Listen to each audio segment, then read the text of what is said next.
listening to The Metro on 1019 WDET. I'm Kerry Jr. II.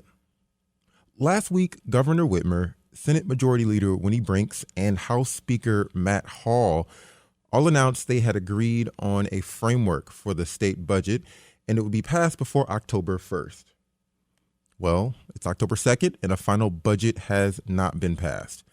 The leaders did, however, pass a one-week stopgap budget late Tuesday night.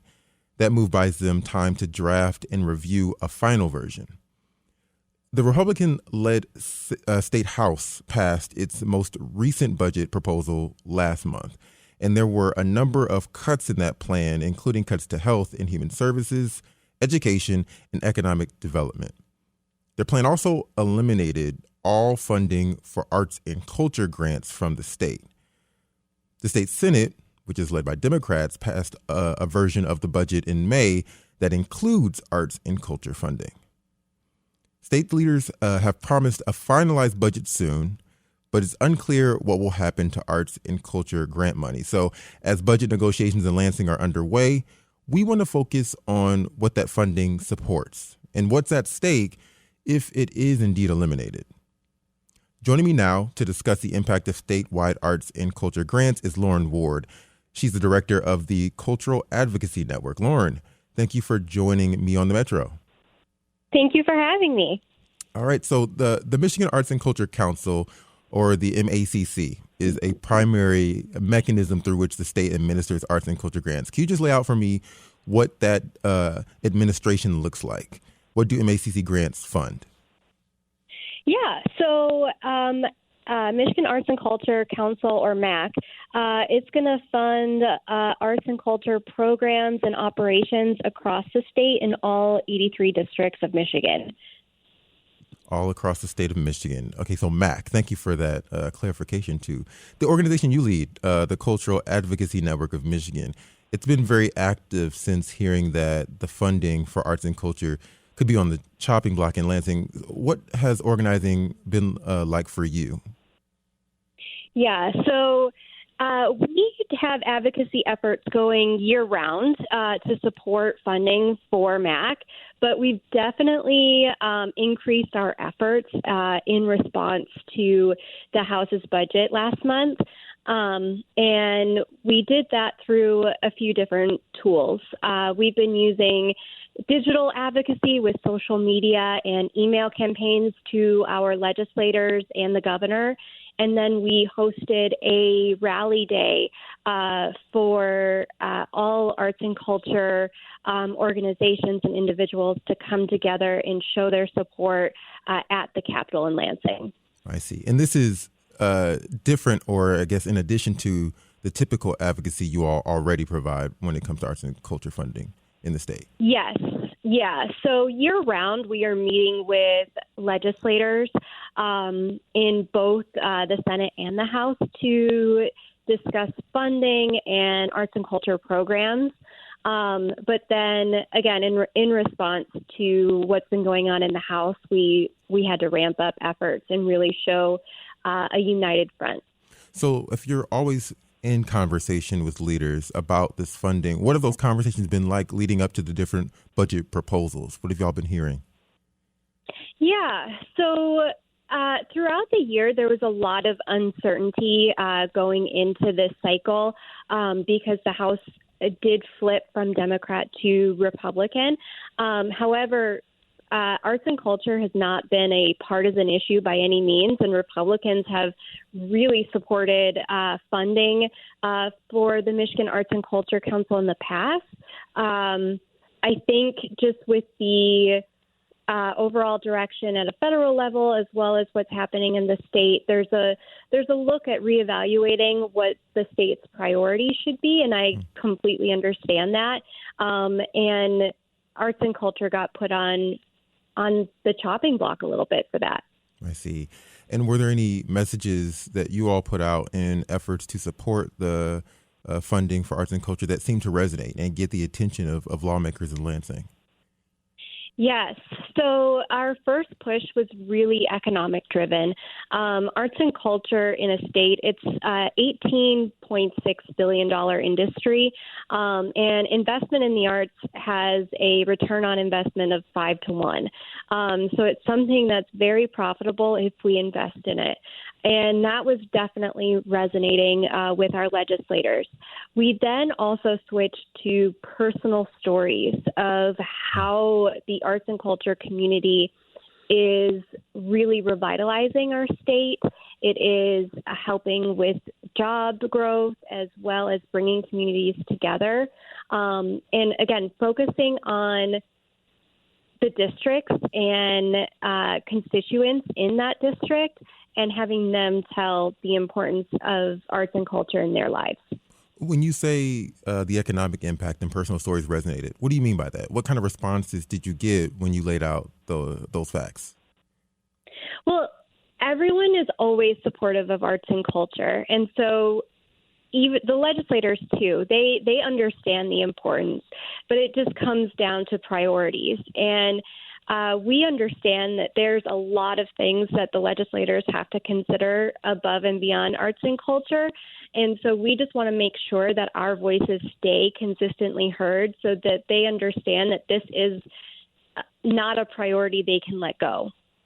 I wonder, when you are advocating for arts and culture funding, whether there's a proposal that some things have to go for arts and culture to stay. Is that ever a consideration you make? Do you ever say, hey, we could do less of this so that we can make sure that we have arts and culture funding for people in Michigan? No. So arts and culture funding in the state is right around $11 million annually and has been pretty steady for the past couple of years. In the overall budget, that is less than 0.01% of the total Michigan state budget. And so it's not something where we look at it as an either or, you have to fund this or arts and culture. It can be both because it is such a small part of the overall budget, but it plays a huge impact across our state.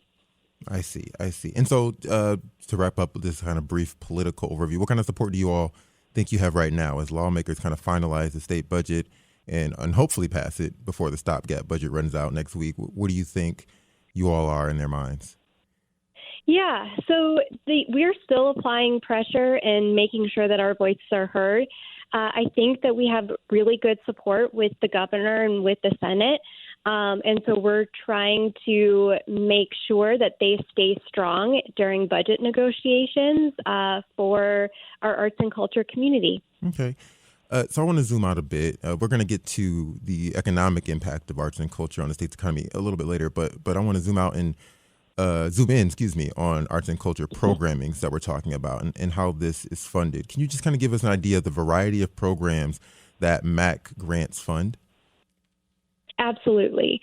So around the average grant size is around $25,000 for the different programs that are funded.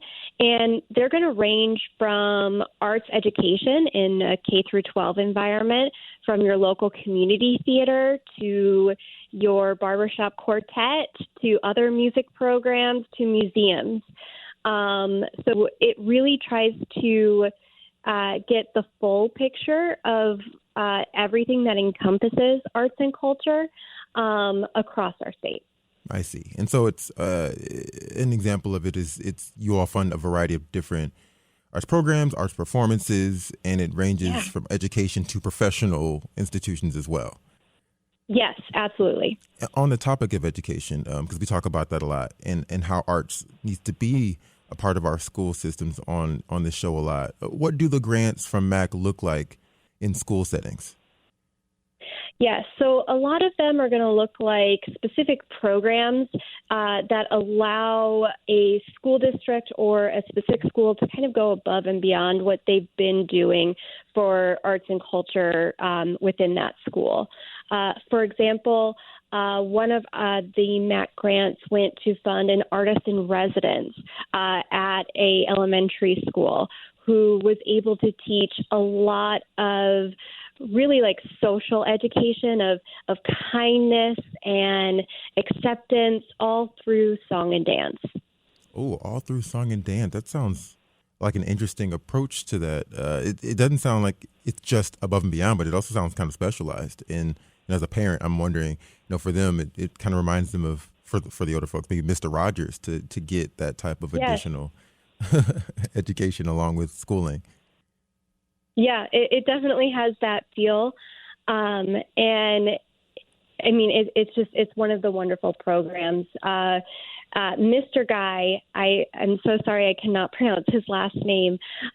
He runs Worlds of Music, and he's the one that is the artist in residence. And he actually came to our rally in Lansing, and he wrote an original song for us about how important funding the arts is.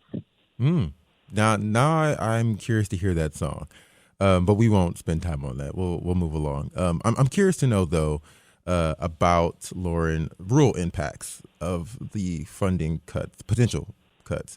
You said that these grants are distributed in all of Michigan's districts, and people often think of cities as like the hubs of arts and culture in Michigan.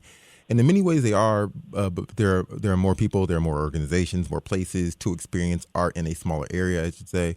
But your group has also been highlighting the impacts of arts and culture programs on rural communities.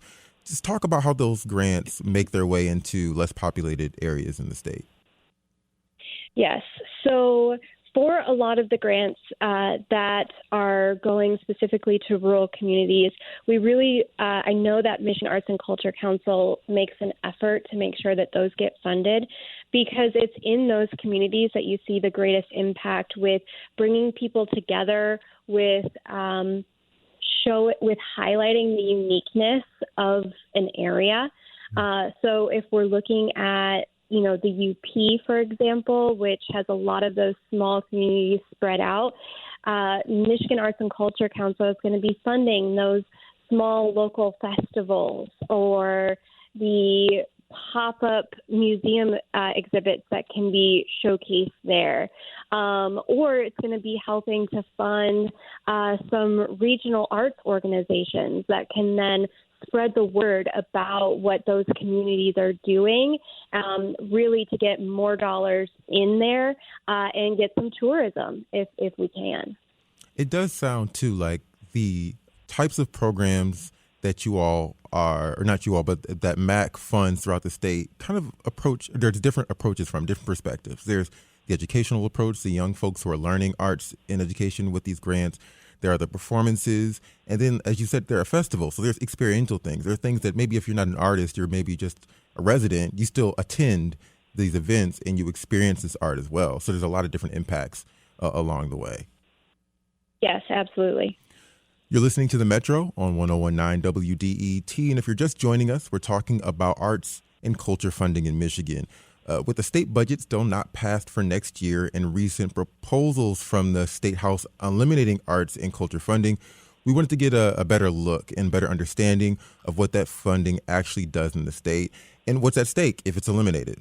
My guest right now is Lauren Ward. She's the director of the Cultural Advocacy Network of Michigan. Okay, Lauren, let's turn to the economic impact piece now. So since the conversation is about funding and the Michigan Arts and Culture Council is part of the Michigan Economic Development Corporation, we need to talk about the economic impact of arts. Let's start with the economic development piece. Can you give me an idea of the size of the arts and culture sector in Michigan? Yes. So it is over $18.6 billion across the state. It might be even a little bit higher with some of the newer reports that have just come out. I see. Okay. And how do investments in arts and culture contribute to economic development? Yeah, so the return on investment for arts and culture spending is about 5 to 1.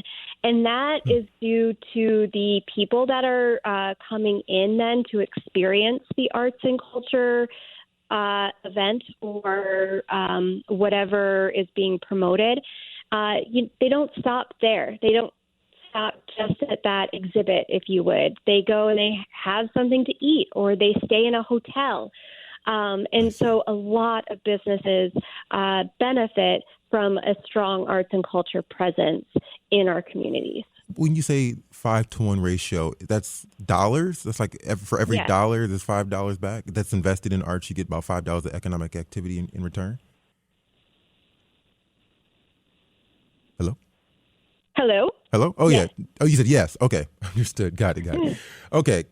Interesting. So let's say a local historical society gets a grant from MAC. Maybe it pays for a part-time archivist or some public programming in the summertime. I guess give us an idea of how does that contribute to generating income and spurring economic activity on a specific micro level? Yep. So on the micro level, you're looking, one, at that person that now has a job and has money to spend in their community. Two, you're looking at anyone that then visits that site, and they're going to be either spending money at that historical site, or they're going to be spending money around that area. And so it generates those dollars within the community. So it's very localized as well.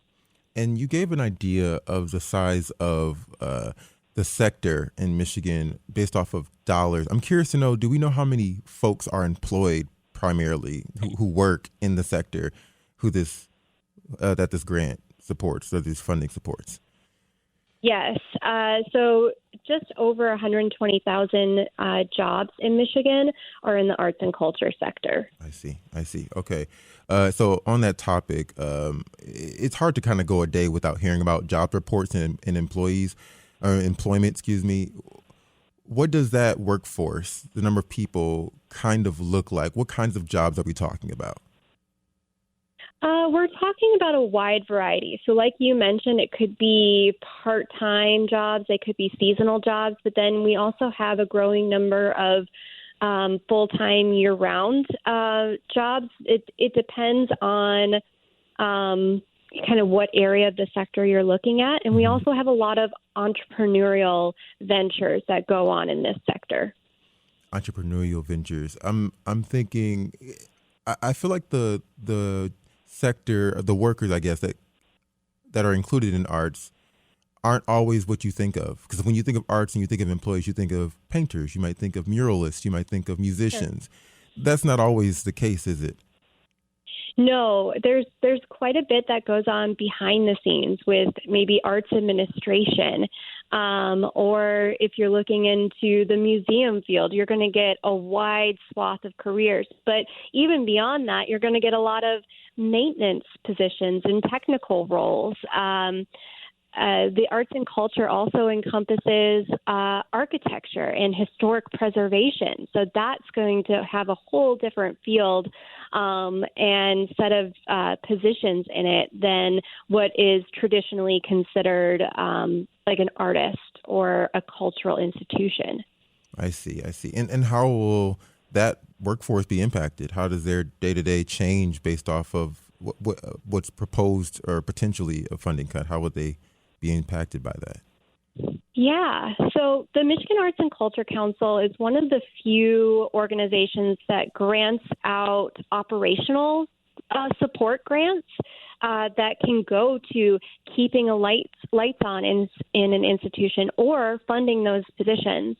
So if we cut that out, we would be losing maybe not all of the jobs in the industry. In fact, I know it's not all of the jobs in the industry, but there would definitely be threat on a number of positions in the arts and culture sector. Does state funding through other departments support the arts and culture sector? Like, could they fill the gap? That's a good question, and I don't have the exact answer for you on that. I know that there are, certain earmarks that are set out for specific institutions in the budget that are separate from the Michigan Arts and Culture Council, but I don't know of any other direct state funding sources that would go specifically to these organizations. So there are a lot of of people who generally want to pay less in taxes. And they want, Absolutely. the free market to determine what's funded and what's not. Why shouldn't arts and culture programs be put on the same playing field as, for-profit businesses? Right. So I definitely understand that. And I think, though, that one, when we're looking at tax dollars, so per capita, per person in the state of Michigan, arts and culture funding is 94 cents of what you pay annually. So 94 cents of your tax dollars is going to go to an arts and culture initiative annually. Oh, wow. Yeah, so not a lot, less than $1. And so I think looking at that and what the government can do and how the government can really provide a lot of equity in what gets funded compared to a for-profit model, that's where I see the benefit of those tax dollars. I'm getting a window into the kind of these conversations you're having with local leaders or state leaders on this. It sounds like the argument is, hey, we're not trying to take a ton of money from other places here. This is something that we find valuable, that we've seen as valuable, and it only costs this much. Is that kind of the gist? Yep. I see. I want to go to federal funding too before we wrap up. Sure. Federal funding for the arts has been facing cuts recently, and in May, the Trump administration started canceling grants from the National Endowment for the Arts, or NEA. How do federal cuts affect the state's ability to fund arts and culture here? Yes.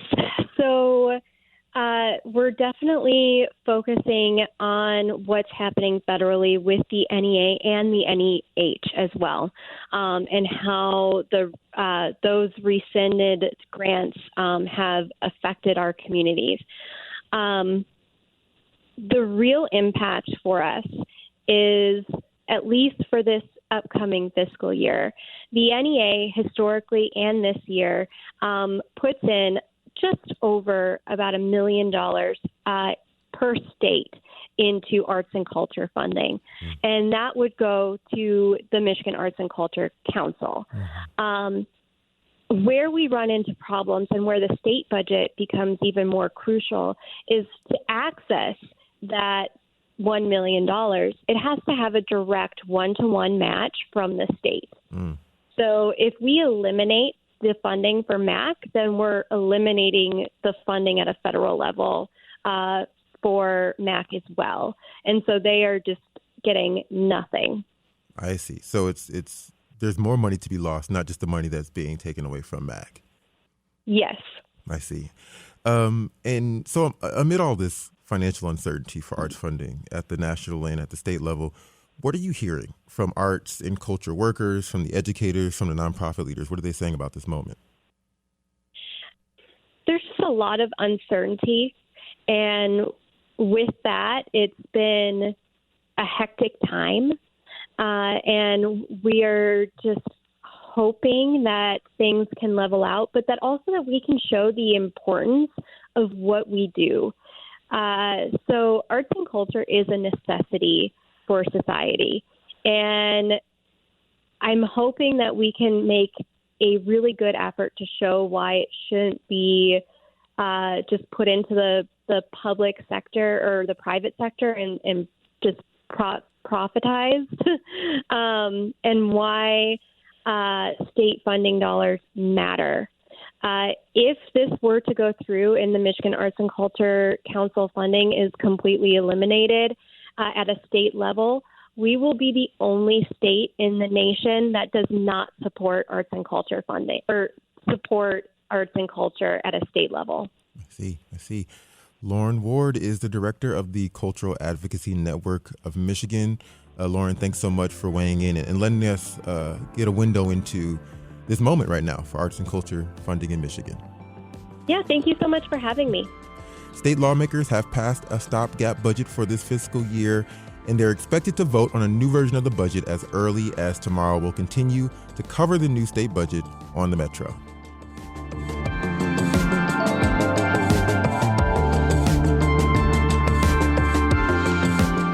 All right, coming up, in Detroit's Woodbridge neighborhood, porches are more than steps to a front door. They're stages. This weekend, neighbors will turn stoops into venues for the 5th annual Woodbridge Porch Concert. We'll discuss why gathering on the block matters. Stay right there. We'll be right back.